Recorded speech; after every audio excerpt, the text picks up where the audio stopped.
Only God knows that you've given everything you've got, but the world takes you down. You just keep moving on. Let your fears melt away. You can be again the hero that you are. Just stand in the light. Stand in the light. Welcome to our Time for Two show. And I'm your host, Dr. Bernard Fialkoff, on this Monday, February 16th. Welcome to the show, and it's a pleasure to have you.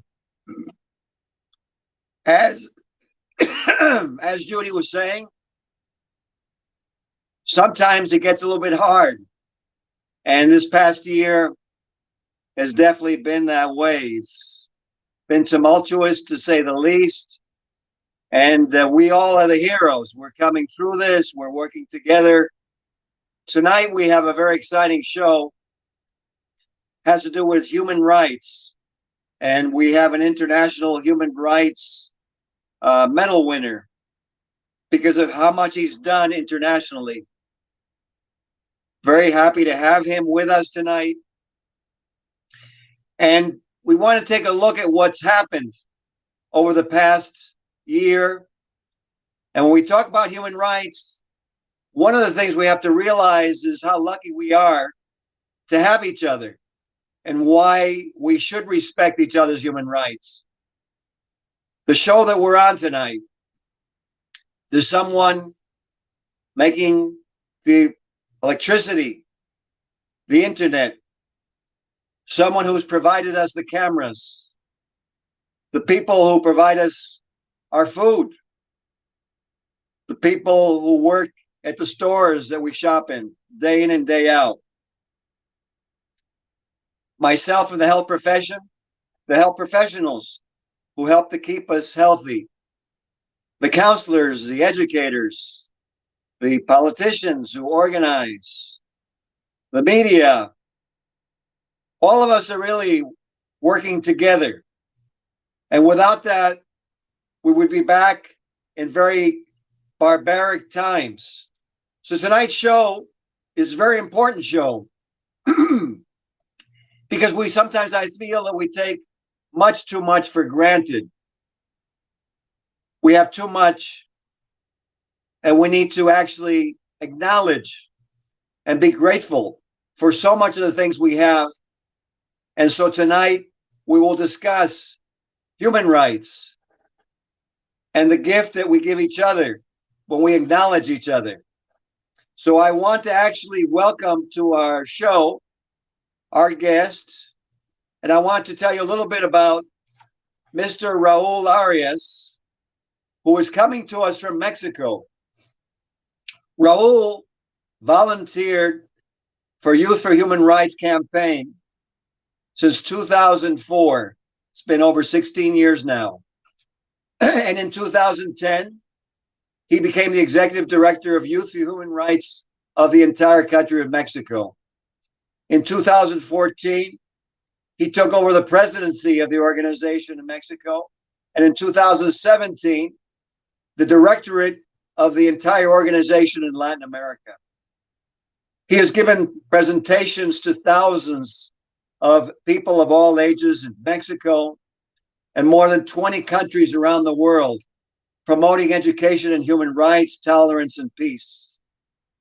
Under his leadership, the Civil Association has experienced tremendous growth and was part of Mexico's Governmental Policy Commission on Human Rights with the Ministry of the Interior during the historic constitutional reform on human rights in 2011. As a member of the Education Subcommittee, he contributed to the development of National Plan for Human Rights Education. He's been part of the Human Rights Education Program of the Secretary of National Defense and the National Polytechnic Institute. and has made many alliances with many, many different organizations, too much to actually delineate here. And he's promoted the Universal Declaration of Human Rights, amongst which stand out the Supreme Court of Justice of the nation, the Ministry of the Interior, the Ministry of the Public Education, the Institute of Mexican Juvenile Reform and Youth, CDHDF, Sinopolis, MGM, Kizania, Scouts of Mexico, and so many others. He's worked with the governments of Chiapas to achieve for the first time in the Mexican history's country a constitutional reform that included the 30 articles of the Universal Declaration of Human Rights in the state constitution and the mandatory teaching in its basic education. I could go on and on about our special guest tonight, but let's go on and introduce Mr. Raul Arias. Raul, ¿cómo estás? How are you? Hola, Ben. Thank you very much. I'm very happy, very honored to be invited to your show. Thank you. Well, it's a pleasure to have you. Raul is coming to us all the way from Mexico. And so we're going to see how we keep this internet going real well tonight because of the tremendous energy that we're going to put and the importance of what we're talking about. So I was wondering, before we show the videos, if you could tell the audience a little bit about yourself. Thank you. Well, I was born and raised in Mexico, made in 1973. And growing up in Mexico made me see firsthand the necessity for human rights. I grew up seeing human rights violations everywhere around. And when I saw these videos that you're going to show, when they were released in 2004, they really clicked in me. And I saw the connection for the first time of education, human rights education, in a solution, meaning that human rights education could be the first step to make them a reality. So far, human rights are just an idealistic dream. In the whole world, this is not a problem exclusive of Mexico. In the whole world, there's not one country in the world, including the United States, that could say, look, here we have 30 universal human rights completely in, and they're all complied with. No, not one country in the world. Different problems in different parts of the world, yes. Different scenarios, different magnitude, yes. But it's a global issue. It's a global issue. For example, human trafficking. This happens everywhere, no? And actually, one day when I was invited to a human trafficking conference, that was in 2009, I was already volunteering for 5 years, and I learned what human trafficking was. It really touched my heart, and I listened to testimonials of survivors of human trafficking, parents who lost children to it. That's when I actually had a shift in my mind, and I was not doing it just to help anymore. Helping is always good. My parents taught me that since I was a kid. But when I saw that human trafficking conference, then I said, you know, I want to make a difference. There's got to be a good reason why I got so lucky in my life, and I've been so privileged. I want to make sure that I know that I deserve my life. And then I changed my viewpoint, and I've been trying to make a difference with this human rights education to make them a fact and not just words in a piece of paper, but a reality for everybody. Absolutely. Well, you know, I read only a piece of your bio because you really have done so much. And I want to actually show at this point 2 videos from the organization that you run, and that are really beautiful videos about human rights. So if we can, engineer, please put on the first 2 videos. Can you tell which of these children was not born free? Can you tell which of these children was not born equal? Can you tell which of these children does not deserve to be treated with dignity?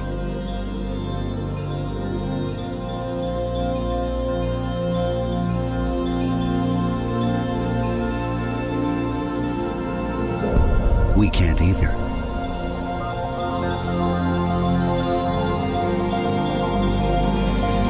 Human right number one. We are all born free and equal. What are human rights? Find out at youthforhumanrights.org. It greeted you at birth.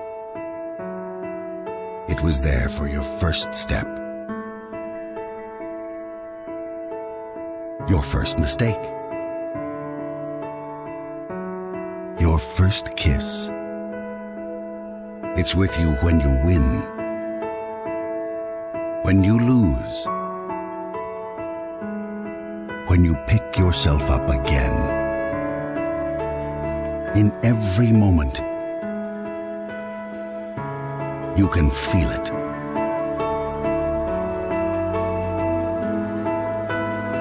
Life. Human right number three, the right to life. What are human rights? Find out at youthforhumanrights.org.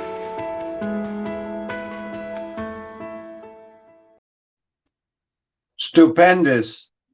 There's a really important message in there about life. And if, as we watch this show, if you really look at it, our viewers, and look around you in the room that you're in, and how much we have, and how much really is given to us by our fellow members, our community members, our family members, our friends, the people that we never even see. And, you know, human rights are a way of paying back, these members of society. And as I was watching that first video of the babies, reminded me of something one of my friends had said, is that kids are born and they're innocent and they're a clean slate, and what we're teaching them. So, you know, Raul, what I was going to ask you is if you could elaborate, because I know you would have a lot to say on that, is, you know, how does your program work, and what is the philosophy of how you want to go about instilling human rights and getting people to realize the importance? Thank you. Very good question. Well, Youth for Human Rights International, the purpose of Youth for Human Rights is to teach human rights to youth, specifically the United Nations Universal Declaration of Human Rights, and inspire them to become advocates for tolerance and peace. This is the purpose, and that's what I signed for. No, I am the representative for Mexico and also now Latin America. And what we do is that there's so many human rights, or so many rights. There's hundreds or thousands maybe. But universal rights, there's 30, and they are included in this document, the Universal Declaration of Human Rights, which was written, inspired in the atrocities committed in World War II. World War II ended in 1945, and right after the United Nations were founded. And then in 1946, the Human Rights Commission was founded. And this commission worked for about 2 years. And December 10 of 1948, the Universal Declaration of Human Rights came to life. Before that, before 1948, there was not a universal document about human rights for the world. There were some documents that would inspire the whole world, like, for example, the Declaration of Independence of the United States that inspired the whole world, or the Carta Magna in England, or, you know, there were many. Actually, we can go back to the Greeks the Romans, the Greeks, Egyptians, etc. But there was no universal document.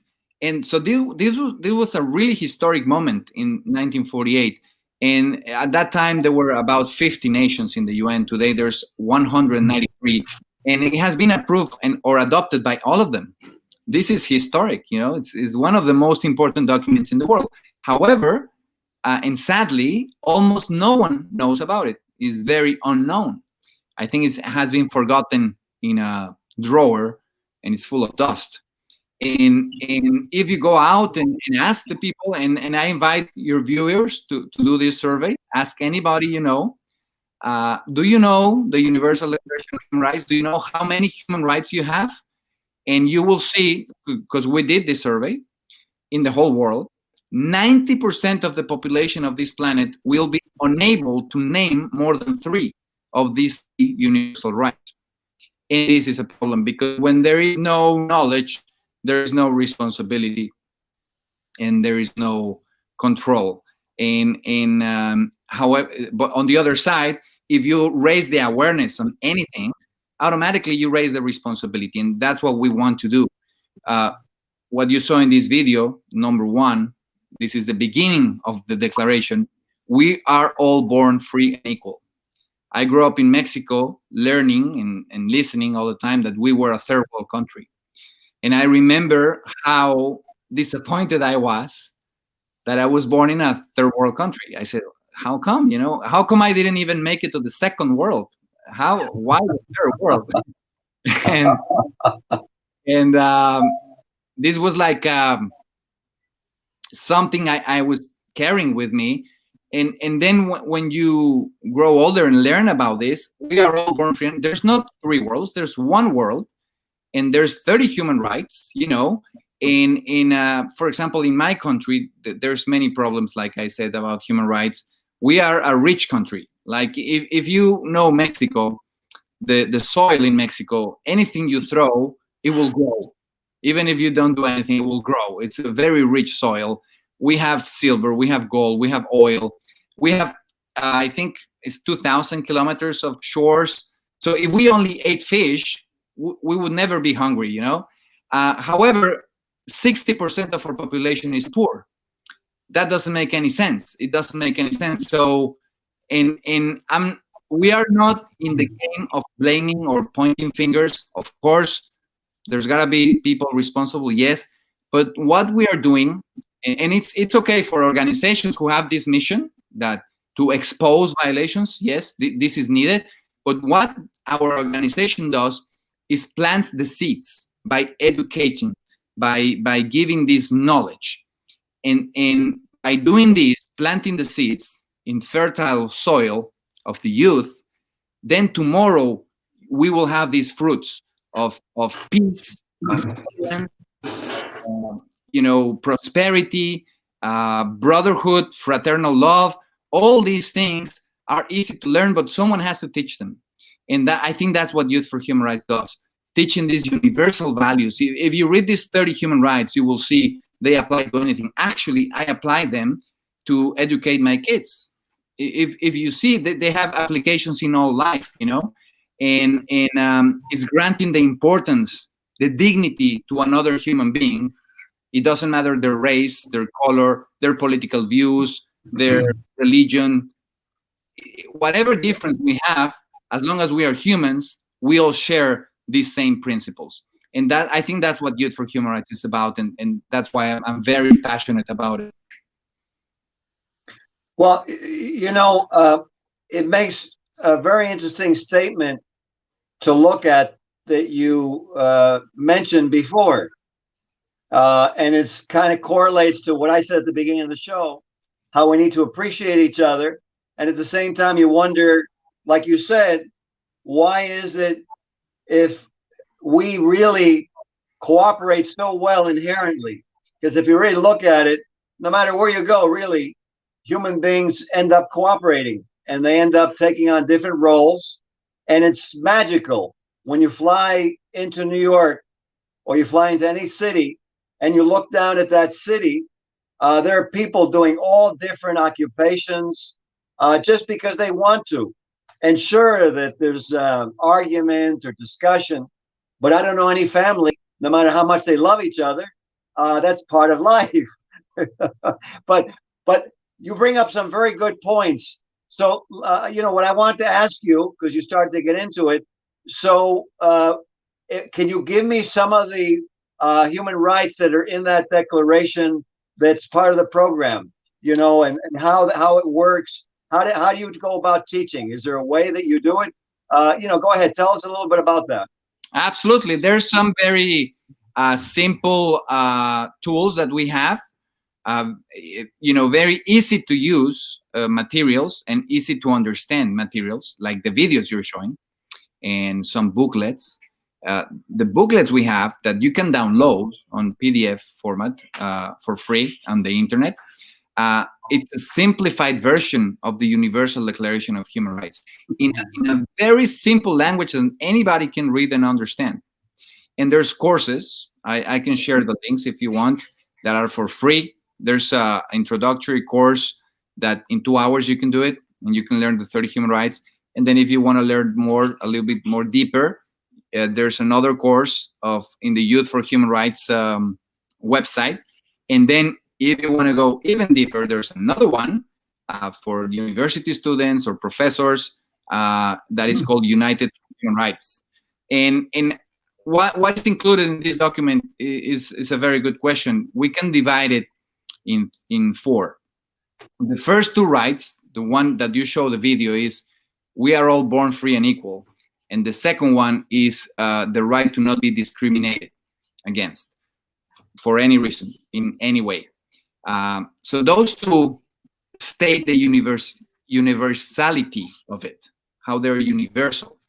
It doesn't matter how you look, who you are, where you come from, how old you are, all the difference that we have, as long as we are humans. We can put so many labels on us: Jewish, Catholic, rich, poor, tall, short, Mexican, Argentinian, Japanese, so many labels. But the one label that we first have to look is human. If you're a human, we share the same rights and we have the same dignity. Dignity comes from the Latin word dignus, which means value. And when you recognize the value of a human being, which is priceless, there's no way to measure that value. Then when you recognize and you grant him that or her that importance, that's you're granting him dignity. And then, so that's the 1 and 2, the universality of it. And then from number 3 to 21 are the civil and political rights. And actually, they are expanded in a document called, in English, let me see, because in Spanish it's the International Pact of Civil and Political Rights. Okay, it's the right to life, like the video you show, the right to no slavery. Everybody is born with the right to not be a slave in any way, shape, or form. The right to no torture. You have rights everywhere you go. We are all equal before the law. The law protects our human rights. No unfair detention. The right to a fair trial. The right to be presumed innocent until proven guilty. The right to privacy, etc. And then from 22, which is the right to social security, to 26, 23 is the right of workers. You have the right to join a union, fair wage, etc. 24 is the right to rest, to play, to enjoy the free time. 25 is the right to food and shelter. And 26 is the to education. Are the social and economical rights. And they are expanded in another document, which is called the International Pact of Social and Economical Rights.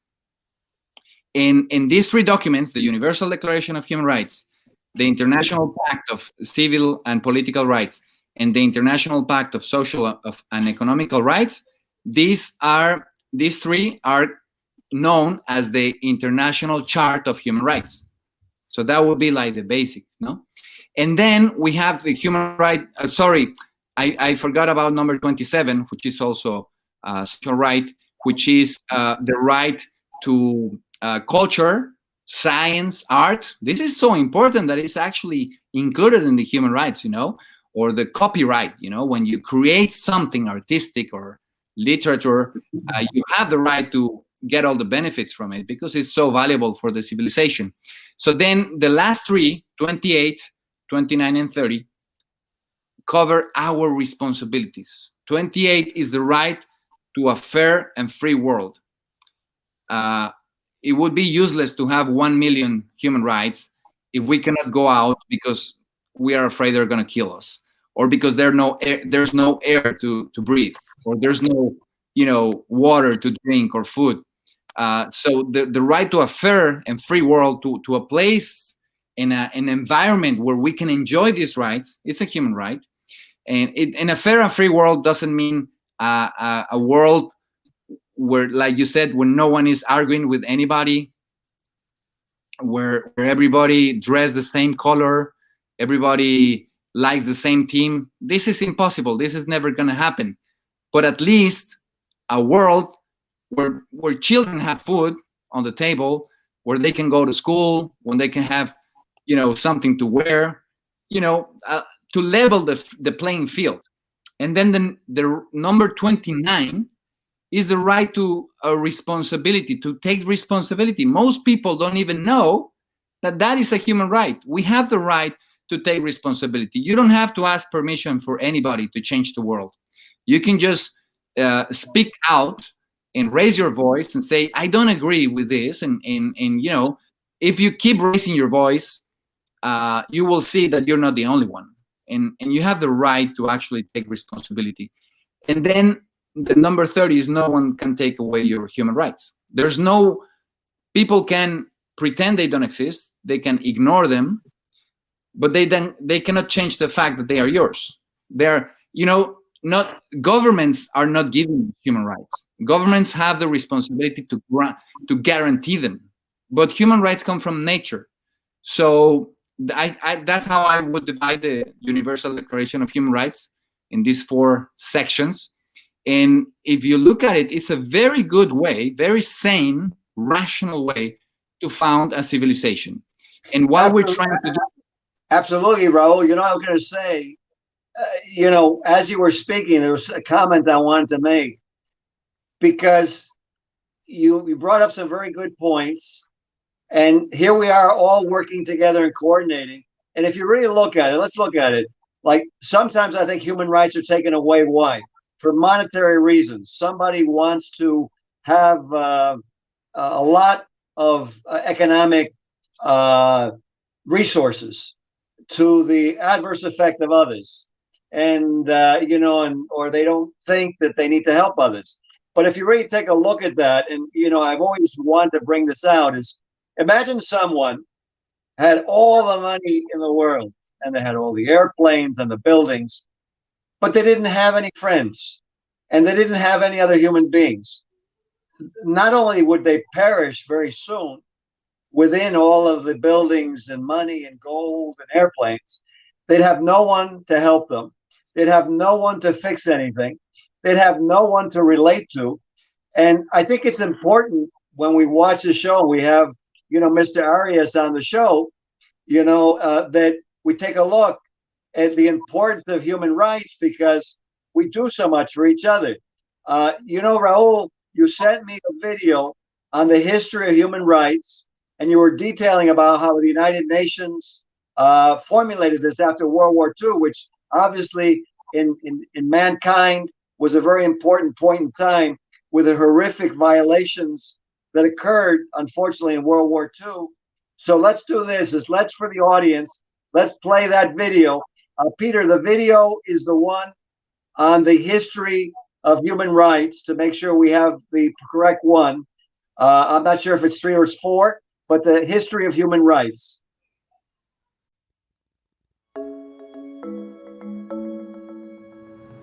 Human rights is, geez, that's a good question. Human rights. Well, that's a tough one. Wow. I don't even know how to give that a definition. I would probably have to do a little bit of homework or something. Any right that I think just as a normal, human, The rights that humans have. Oh, that's a very large debate. Du le puedes preguntar a 20 personas y te van a dar 20 diferentes opiniones. Non saprei, è una domanda complicatissima. I guess we just take them for granted that they're there, but we don't even consider what they are.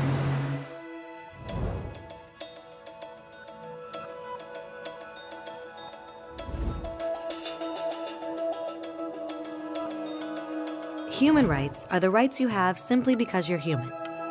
It's how you instinctively expect and deserve to be treated as a person, like the right to live freely, to speak your mind, and to be treated as an equal. There are many kinds of rights. Most apply to a certain group.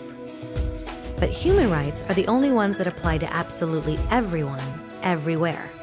That means kids, old people, poor people, basketball players, garbage men, rappers, teachers, Africans, Indians, Albanians, Christians, Muslims, Kabbalists, atheists, your mom, your dad, your next door neighbor, and you all have the exact same human rights. In other words, they're universal. But the question remains, what are they? Name the human rights? What the human rights are? The right to live. Equality between all peoples. Right to religion, the right to... Is there supposed to be a list somewhere I should be aware of? According to the United Nations, there are a total of 30 human rights, which are usually lumped together and called simply human rights. They're all listed out in the Universal Declaration of Human Rights, which is the world's most widely accepted document on the subject. But it was a long time in coming. At first, there were no human rights. If you were in with the right crowd, you were safe. If you weren't, well, you weren't. But then a guy named Cyrus the Great decided to change all that. After conquering Babylon, he did something completely revolutionary. He announced that all slaves were free to go. He also said people had the freedom to choose their religion, no matter what crowd they were a part of. They documented his words on a clay tablet known as the Cyrus Cylinder. And just like that, human rights were born. The idea spread quickly to Greece, to India, and eventually to Rome. They noticed that people naturally followed certain laws, even if they weren't told to. They called this natural law, but it kept getting trampled on by those in power. Not until 1,000 years later in England did they finally get a king to agree that no one can overrule the rights of the people, not even a king. People's rights were finally recognized, and they were now safe from those in power. Kind of. It still took a bunch of British rebels declaring their independence before the king got the point that all men are created equal. Which isn't to say he liked the idea, but he couldn't stop them, and America was born. The French immediately followed with their own revolution for their own rights. Their list was even longer, and they insisted that these rights weren't just made up. They were natural. The Roman concept of natural law had become natural rights. Unfortunately, not everyone was so thrilled. In France, a general named Napoleon decided to overthrow the new French democracy and crown himself emperor of the world. He almost succeeded, but the countries of Europe joined forces and defeated him. Human rights was again a hot topic. They drew up international agreements, broadly granting many rights across Europe. But only across Europe. The rest of the world somehow still didn't qualify. Instead, they got invaded, conquered, and consumed by Europe's massive empires. But then a young lawyer from India decided enough was enough. His name was Mahatma Gandhi. And in the face of violence, he insisted that all people of Earth had rights, not just in Europe. Eventually, even Europeans started to agree. But it wasn't going to be that easy. 2 world wars erupted. Hitler exterminated half the Jewish population of Earth in horrifying Nazi death camps. And all told, 90 million people died. Never had human rights been so terrifyingly close to extinction. And never had the world been more desperate for change. So the countries of Earth banded together and formed the United Nations.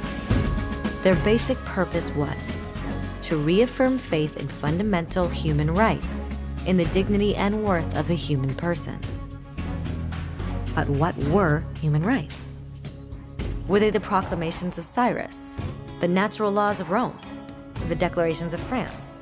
Everyone seemed to have a slightly different idea of what human rights should be. But under the supervision of Eleanor Roosevelt, they finally agreed on a set of rights that applied to absolutely everyone. The Universal Declaration of Human Rights. The French concept of natural rights had finally become human rights. So, in summary, at first, only a few lucky people had any rights, until one of those guys decided, hey, other people should have some rights too, which was great, except not everyone agreed.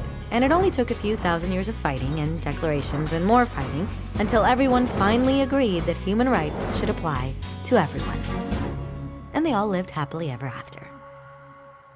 Except for one little problem. If people have the right to food and shelter, why are 16,000 children dying of starvation every day? 1 every 5 seconds. If people have freedom of speech, why are thousands in prison for speaking their minds? If people have the right to education, why are over 1 billion adults unable to read? If slavery has truly been abolished, why are 27 million people still enslaved today? More than twice as many as in 1800. The fact is, when it was signed, the Universal Declaration of Human Rights did not have the force of law. It was optional. And despite many more documents, conventions, treaties, and laws, it's still little more than words on a page. So the question is, who will make those words a reality? I have a dream today. When Dr. King marched for racial equality, he was marching for rights that had been guaranteed by the United Nations for almost 2 decades. But still, he marched.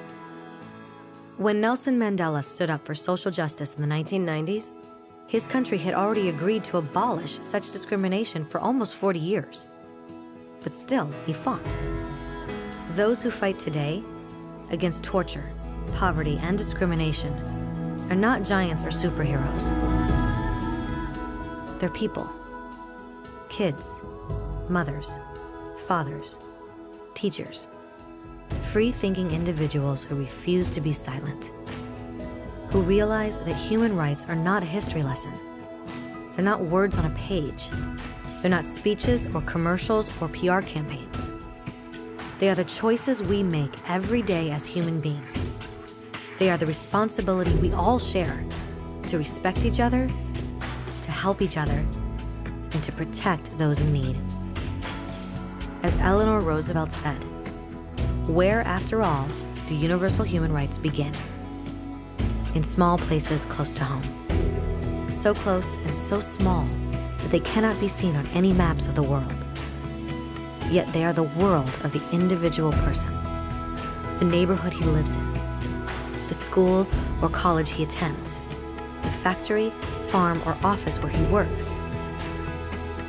Such are the places where every man, woman, and child seeks equal justice, equal opportunity, equal dignity without discrimination.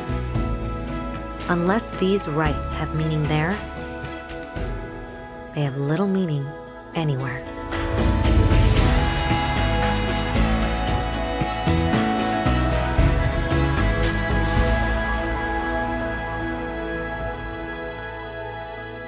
Well, the video,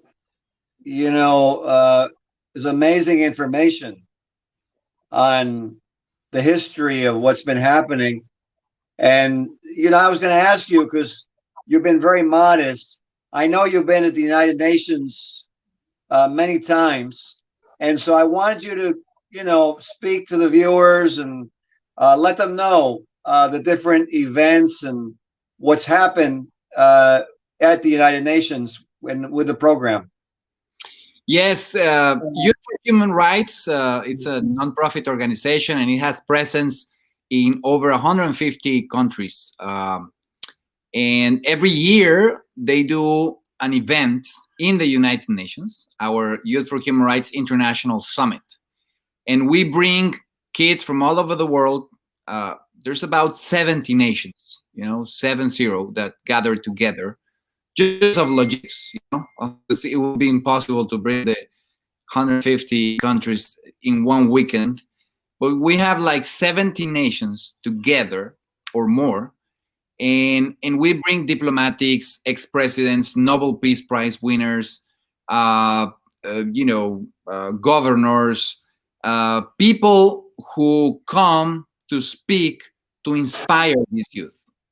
But what happens always, without fail, is that they leave inspired by the youth also, as well. And it's incredible. It would be like some sort of Olympics of human rights. You see kids that this is the first time they leave their country. This is the first time they actually take an airplane sometimes. Wow. And yes, and they do a lot to come and represent their country, and they're carrying their flag, the pride in their face, in their speeches. It's amazing. And they do work to earn a place there. They work a lot promoting human rights education. So they come to do their yearly report of what they have been doing in their communities to promote human rights education, to promote tolerance and peace.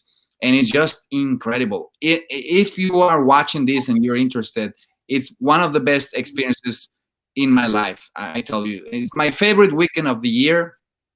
Unfortunately, last year we didn't have it. But we've been doing a lot of activities virtually. What I have been really touched by is that, for example, I talk about my region, Latin America. We have in about 16 countries out of 21, continental Latin America. In these kids, they're university students. They're students. Some of them are working also, but some of them are just students. So they don't have all the money in the world. So they volunteer their time and their talents, because these are very talented young men and women. And when the pandemic started, we didn't know what to do at first. But then we had a virtual meeting of all these 16 countries. And we said, we're going to decide right now if this is going to be the year of the big excuse, where we were going to do this and we were going to do that, but we couldn't because of this. Or we make it the year where millions of people will learn their human rights on the internet, because that we can do. And I was very surprised, because in all these months, we have a WhatsApp group, a Facebook group. There has not been one negative comment of these kids. All they do is creativity, ideas. It's just heart warming, all the passion they have to make a better world. So this is what the activities we do. It's amazing. We call ourselves a family, and we call ourselves a family of crazy people, because we are just here trying to change the world, really. And you have to be a little bit crazy to believe that's possible in the first place, and then you have to be very crazy to keep going, because sometimes the world is not designed to make it easy for you when you want to change the world. Absolutely. Well, I was going to ask you something. For those crazy people watching this broadcast tonight, what is the link where they can actually get the human rights material sent to them? What's that link? youthforhumanrights.org. Good. Okay, so I know we'll see if we can put that up on the screen later. So youthforhumanrights.org. And, you provided another video that's very important to get into the broadcast tonight, was on child trafficking, and something that was put together by your organization. And there's many different chapters, and this one happened to be in Florida. So let's see if we can get that video on, and let's play the video on human trafficking. Human trafficking is the action of using force, fraud, or coercion to obtain some type of labor or commercial sex act. Each year, millions of men, women, and children are trafficked worldwide. Florida ranks third nationwide for human trafficking cases. During sporting events, the demand spikes drastically. Human trafficking hides in plain sight. Know the signs. A victim can't speak for themselves. Someone answers questions for them. A victim looks anxious, fearful, or depressed. A victim gives scripted or rehearsed answers. A victim avoids eye contact, especially with men or authorities. A victim is malnourished or sleep deprived. Make game day safe. End trafficking. You can do something about human trafficking. If you know or see a victim of human trafficking, call the National Human Trafficking Hotline at 888-373-7888 or text BE-FREE. Visit www.youthforhumanrights.org. Sponsored by United for Human Rights Florida and Visions of Destiny.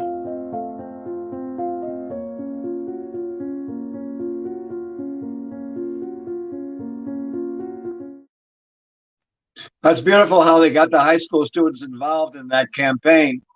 And, Raul, tell us a little bit about with human trafficking and what's going on. Human trafficking is the second largest criminal industry in the world, only second to drugs trafficking.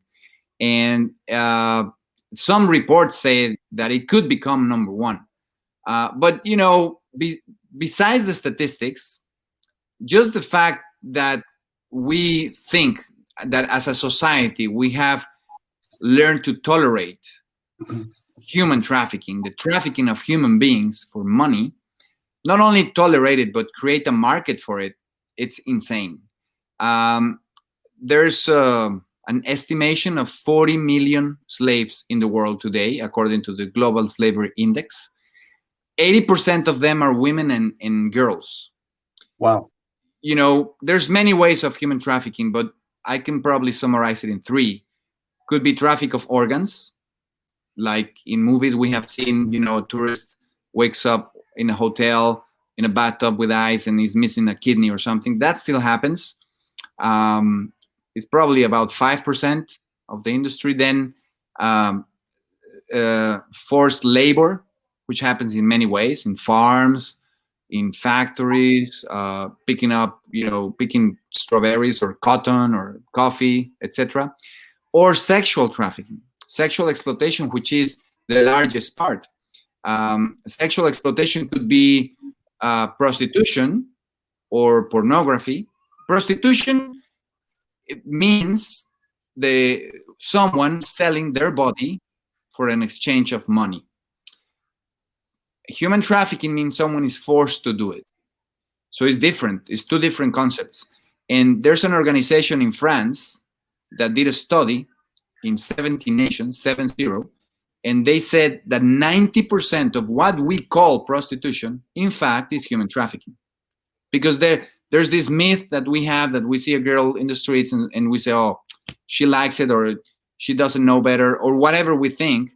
But the reality behind this social veneer is that 90% of the times she is forced to be there because it's a great business, unfortunately. So we need to get to the customers and the traffickers before they become customers and traffickers. Because if there wasn't a market for it, it wouldn't be such a good business. The people who are crazy enough to steal a girl and sell her, maybe we cannot change them. Maybe they are sick. But the society that tolerates it, that we can change. Absolutely, we can change. Child pornography, for example, generates $3.5 billion every year. There's no way. There's no reason. We need to get at an early age where we can mark the life of these young men and women, and that is possible, and that can make a change. Absolutely. Raul, to interject something into what you're saying, that those first few videos that we played tonight, it would make sense to me that by getting those human rights into our young kids when they're young, when they're in childhood, and the fact that as parents, we would instill that in them, so we're going to believe it ourselves. To me, I would think that by itself would do a tremendous amount to, over a period of time, change the amount of adults, because obviously that trafficker at one point was a kid. That man or woman who's doing the human trafficking, like the drug trafficking, and who's the criminal. At one point, they were a child. Right. And so if they had those human rights as a child, and their families had those human rights, this is my personal feeling, and let me know if I'm right or wrong. I don't think they would be so angry with a society that they had such a horrible upbringing, or so angry that their parents were in such a horrible condition. And if they felt a little bit more like there were some rights and that other people gave them some care or a chance, that probably they would not go into human trafficking, but go into and maybe become a teacher or an athlete. What's your feeling on that? I agree with you. I mean, we must be active. It's okay if we get angry, fine, but then let's turn that anger into action, because that's the only way we can fix things. Definitely, there's so many things wrong happening, but we don't focus on human wrongs. We focus on human rights. And I can tell you, after 16 years working as a volunteer on this campaign and traveling to, I think, 27 countries or 28 or something, and giving these human rights lectures to thousands of young men and women, there's no scarcity of talent. There's no scarcity of passion in our youth to change the world. They're hungry for tools to do it. I tell you, this is my payment. My payment is to see the success stories at the end of the lectures or the seminars. My God, if we pay attention to them and we give them these tools, and for me, what I have chosen to do is give them the Universal Declaration of Human Rights, there is hope for mankind. There is so much good in the world. We just need, like you said, coordinate, organize, and work coordinated, and definitely we can change what we don't like. So if we get angry, yes, but then we get active later. Absolutely. Well, you make a good point, and I want to, in the time we have left in the show, I want to ask you something. So if they go on that site and you see, what is it again? Tell me again. It's youthforhumanrights.org. Good. So if they go on that site, you said that there are courses there. Let's say that I have somebody right now who's a priest watching, or a rabbi's watching, or I have a school teacher watching, or a counselor.